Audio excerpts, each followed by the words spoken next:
Scan to unlock Sovi and ace your tests.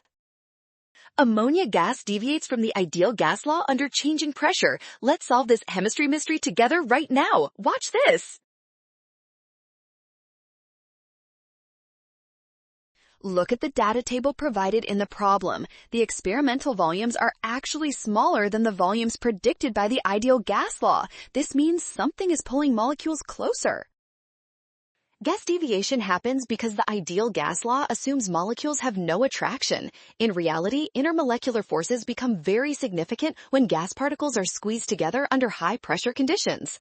These attractive forces pull ammonia molecules together, reducing total volume. This makes option A our final winner for this tricky question. You got this! Well done! Scan the code. You can learn better with Sovi. Avoid a rush. Trust the given data to find the correct intermolecular forces.